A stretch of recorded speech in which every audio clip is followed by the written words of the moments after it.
Anyone else starting to notice something unsettling about their parents' generation? Not that they didn't work hard, but that many of them never truly planned for retirement at all. They hoped things would work out. They trusted the system. And now that uncertainty is quietly spilling over into the next generation, these aren't extreme opinions anymore. They're becoming normal thoughts across almost every age group. Baby boomers and Gen X are already discovering that if they didn't save early, there may be no clean exit from the workforce. Millennials are watching costs explode faster than wages. And Gen Z is entering adulthood in one of the most unforgiving job markets in decades, buried under debt before retirement even feels real. This isn't just about money. It's about the slow collapse of a promise that used to define adulthood. Work hard, play by the rules, and one day you get to rest. That promise is breaking, and most people don't realize how bad it's become until it's far too late. By the end of this video, you'll understand why retirement is quietly disappearing for most people and why ignoring this reality is the most dangerous financial decision of all. For most of the 20th century, retirement followed a very clear script. You worked hard, stayed loyal to your employer, and in return, you were promised stability at the end of your career. There was usually a pension. There was Social Security as a backup. And if you were careful, your house would be paid off by the time you stopped working. That model didn't require you to be a financial expert. It required consistency. Show up, do your job, stay out of trouble. The system did the rest. But that promise has quietly fallen apart. Over the past few decades, pensions have almost entirely disappeared from the private sector. In their place came the 401k, an account that shifted nearly all the responsibility, risk, and long-term planning onto the individual worker. Market volatility, contribution, discipline, and investment decisions suddenly mattered far more than loyalty ever did. At the same time, job stability itself began to erode. Layoffs became routine. Career paths became fragmented. People were no longer spending 30 years at one company. They were restarting every few years, often involuntarily. And every reset meant lost momentum, lost compounding, and sometimes lost savings altogether. Social Security was never designed to carry the full weight of retirement. But as other supports weakened, more people began relying on it anyway. The result is a generation standing at the edge of retirement with no pension, volatile investment accounts, unfinished mortgages, and a safety net that was never meant to hold them up on its own. Retirement didn't suddenly become harder because people stopped working hard. It became harder because the structure that once rewarded long-term stability no longer exists, and most people didn't realize it was gone until it was already too late. For many Americans, Social Security has slowly transformed from a supplemental benefit into a lifeline. Ask almost anyone approaching retirement what their plan is, and you'll often hear some version of the same answer. We'll make it work with Social Security. The problem is that this system was never built to carry that kind of weight. At its core, Social Security was designed to replace only a portion of a worker's income, roughly around 40% for the average retiree. Utilities, but it was never intended to fully support housing, healthcare, transportation, and the rising cost of daily life for decades after leaving the workforce. What makes the situation more fragile is how many people are depending on it as their primary or only retirement income. As pensions vanished and personal savings lagged behind inflation, Social Security quietly became the last line of defense. And when a safety net is stretched far beyond its design, even small cracks become dangerous. Adding to the anxiety is the long-term outlook of the system itself. If no changes are made, projections suggest that future payouts may eventually be reduced to roughly 3/4 of promised benefits. That doesn't mean Social Security disappears, but it does mean retirees could be forced to live on even less than an already modest baseline. The real crisis isn't that Social Security is failing. It's that the rest of the retirement system failed first, leaving millions of people standing on a platform that was never meant to hold them on its own.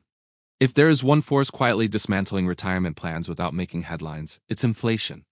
Not the dramatic kind that crashes markets overnight, but the slow, persistent kind that erodes its purchasing power year after year. It doesn't announce itself as a crisis. It simply makes everything a little more expensive until a little becomes unmanageable. 30 years ago, many people believed that reaching $1 million meant financial security. Today, that number no longer carries the same weight. Groceries cost more.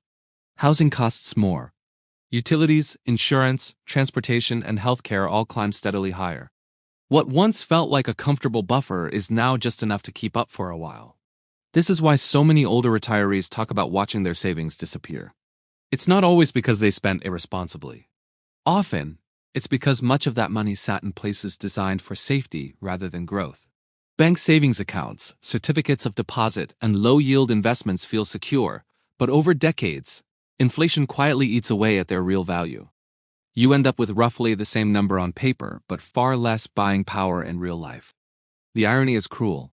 Avoiding risk can become its own kind of risk. But taking risk isn't simple either. Markets don't move in straight lines, and retirees don't have the luxury of waiting decades for recoveries the way younger investors do. This is the trap modern workers are caught in. Save too conservatively and inflation wins. Take on too much risk and a poorly timed downturn can derail everything. Inflation doesn't just make retirement harder, it turns planning into a constant balancing act where even doing the right thing doesn't guarantee safety anymore. One of the most uncomfortable truths about the retirement crisis is that it isn't evenly distributed. Each generation has entered adulthood under very different conditions, and with every shift, the odds have quietly worsened. For many baby boomers, the path was clearer. Wages rose alongside productivity. Housing was relatively affordable compared to income. Employer pensions were still common, and staying with one company for decades was not unusual. Retirement, while never guaranteed, felt achievable if you followed the rules. Gen X arrived at a turning point. They were told the same story, but the ground beneath them was already shifting. Pensions faded just as they reached their prime earning years. Job security weakened. Many were hit by multiple recessions, layoffs, and career disruptions. A significant number entered their 50s with incomplete retirement savings and far less confidence than their parents ever had. Millennials stepped into an even harsher reality. Home prices exploded beyond wage growth. Student loan debt became a defining feature of early adulthood. Stable long-term employment became the exception rather than the norm. For many, retirement stopped feeling like a destination and started feeling like a hypothetical concept, something abstract, distant, and possibly unattainable. Gen Z is watching all of this unfold in real time. They're entering a labor market marked by instability, automation anxiety, and rising living costs from day one. Instead of inheriting optimism, they're inheriting warnings. Many aren't asking how to retire comfortably. They're asking whether retirement will exist at all. This is why the retirement crisis in America feels so pervasive. It's not just that individuals are struggling. It's that each generation is starting from a weaker position than the one before it, making why most people will never retire feel less like pessimism and more like pattern recognition. In recent years, a number has started circulating that stops people cold: $3 million. According to some estimates, that's what it may take to retire comfortably by the traditional age of 65. For many, hearing that figure feels less like financial guidance and more like a punch to the gut. On the surface, the math sounds terrifying. If you work for roughly 45 years, that total implies saving the equivalent of tens of thousands of dollars every year. Most people don't even come close to that kind of excess income, especially while juggling rent or mortgages, healthcare, family responsibilities, and rising everyday costs. To soften the blow, the conversation usually pivots to investing. You don't need to save every dollar. The logic goes, you can let compound growth do the heavy lifting. At an average annual return, the monthly contribution drops to a few hundred. On paper, it sounds manageable, but this is where the illusion sets in.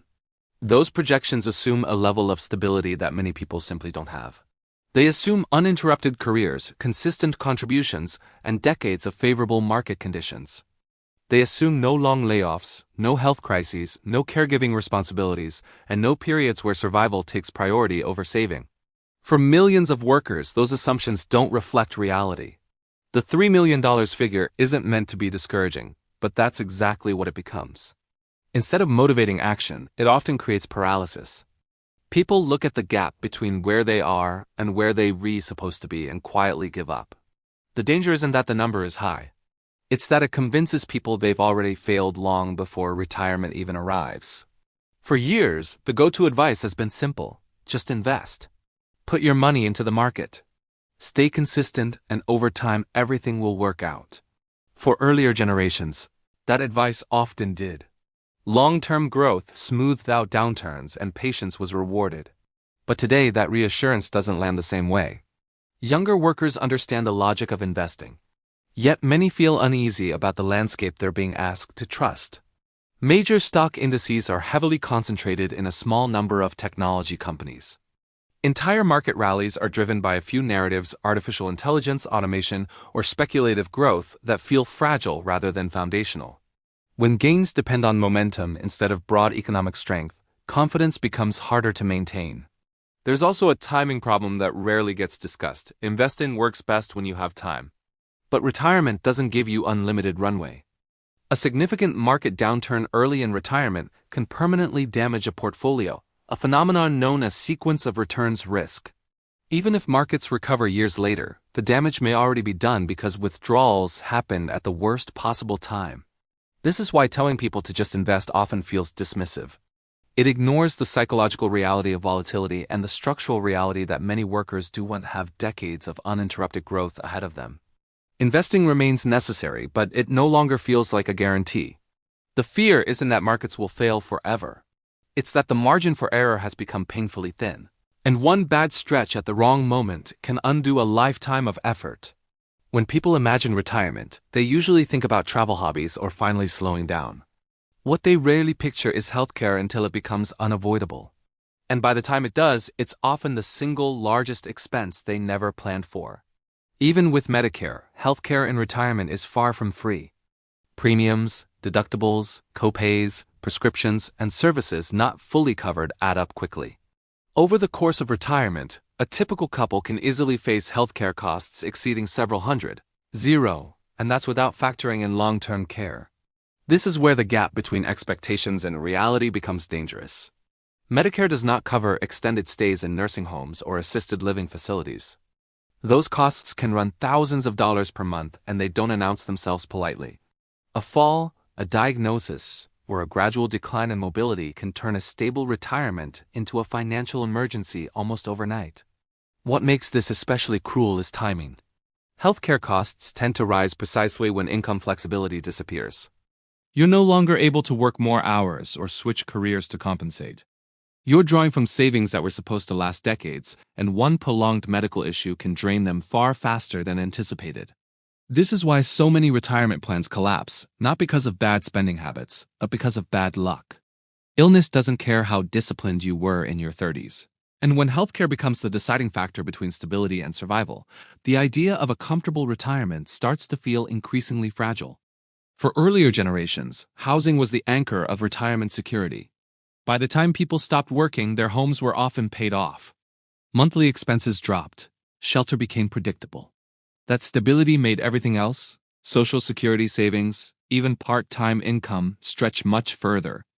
That foundation is no longer guaranteed. Today, far more people are approaching retirement without owning their homes outright. Some are still carrying mortgages well into their 60s.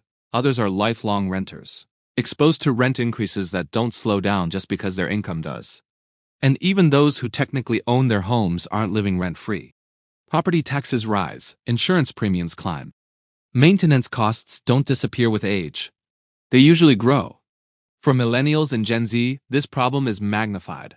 Many were priced out of home ownership during their prime earning years.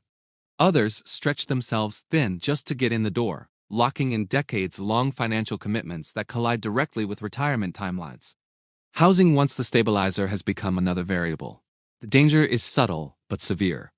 Housing costs don't politely adjust to retirement budgets. They continue rising while income becomes fixed. A paid-off home used to act as a buffer against inflation. Renting or carrying debt turns inflation into a constant threat. This is why stories of older adults taking on roommates or moving into shared living arrangements are becoming more common. It's not a lifestyle choice. It's a financial adaptation, and it sends a signal that the traditional housing retirement equation has fundamentally changed. At a certain point, statistics stop being abstract and start showing up as faces, voices, and lived experiences. The retirement crisis isn't theoretical. It's already playing out in everyday lives. You see it in people in their 50s who admit they have no savings at all despite decades of work. You hear it in the stories of workers laid off late in their careers, suddenly forced to drain what little they had just to survive. And you feel it most sharply in the growing number of people in their 70s. And even 80s who are still working, not because they want to stay busy, but because they can't afford to stop. These aren't outliers, they're early indicators. Community living, shared housing, and Golden Girl-style arrangements are no longer niche ideas. For many older adults, they're becoming financial necessities. The idea of aging independently alone, comfortably, and without financial stress is slipping further out of reach. What's striking is how often these situations are accompanied by regret rather than extravagance. Many of these people didn't live recklessly. They raised families, paid their bills, and did what they were told was responsible. The system simply didn't deliver what it once promised. This is the human cost of the retirement crisis. It's not just about numbers on a spreadsheet. It's about delayed dreams, extended working years, and the quiet anxiety of wondering whether you'll outlive your savings. And for younger generations watching this unfold, it's becoming a preview, not a warning, of what lies ahead. As the idea of a stable retirement drifts further out of reach, a subtle psychological shift has taken hold, especially among younger generations. If the future feels uncertain or unattainable, the incentive to sacrifice today weakens. This is where doom spending enters the picture. Doom spending isn't about irresponsibility in the traditional sense. It's a coping mechanism. When people believe that saving diligently still won't lead to security, spending becomes a way to reclaim control in the present. Experiences, convenience, and small luxuries start to feel justified, not because they're affordable, but because tomorrow feels unreliable. Social media intensifies this loop. Endless streams of curated lifestyles, travel luxury cars, and soft life narratives blur the line between aspiration and expectation. Credit cards fill the gap between income and desire. Small monthly payments feel manageable until they quietly accumulate into long-term constraints. What makes this feedback loop so dangerous is that it reinforces itself. The more people spend to escape anxiety, the less financial margin they have. The less margin they have, the more hopeless retirement planning feels. And the more hopeless it feels, the easier it becomes to justify spending even more. This isn't a moral failure. It's a rational response to a system that feels stacked against long-term discipline. But rational or not, the outcome is the same. Doom spending doesn't just delay retirement. It actively accelerates the conditions that make retirement impossible. The tragedy is that many people recognize this pattern while feeling powerless to escape it. They know the math, they know the consequences. What they don't see is a future that feels worth sacrificing for. And that may be the most alarming signal of all. At some point, the conversation around retirement has to shift from what it used to be to what it's realistically becoming. For many people, retirement will no longer mean a clean break from work. It won't look like decades of leisure funded by a single nest egg. Instead, it's evolving into something far more fluid. The emerging reality is that retirement is less about stopping work entirely and more about reducing financial pressure. It's about flexibility rather than freedom. Part-time income consulting, remote work, or project-based roles are becoming core components of how people expect to survive their later years. Not because they love the idea of working forever, but because full financial independence feels increasingly out of reach. This shift isn't inherently negative, but it is a departure from the promise that defined earlier generations. The danger lies in pretending that the old model still applies. When expectations don't match reality, people plan poorly, delay hard decisions, and underestimate the runway they'll need. The uncomfortable truth is that the future of retirement will demand adaptability. Those who can pivot, downsize expectations, and build flexibility into their lives will fare better than those clinging to a version of retirement that no longer exists. It's not about giving up. It's about redefining the goal before the goal redefines you. The retirement crisis in America didn't happen by accident. It's the result of rising costs, shifting risk onto individuals' unstable careers, and a system that no longer works the way people were promised it would. Inflation, healthcare, housing, and market uncertainty have reshaped retirement into something far more fragile than most expect. This isn't about fear, it's about awareness. Pretending the old model still applies only delays hard decisions and reduces future options. Understanding why most people will never retire the way previous generations did is the first step toward adapting. If this breakdown gave you clarity, subscribe because the future rewards preparation, not denial.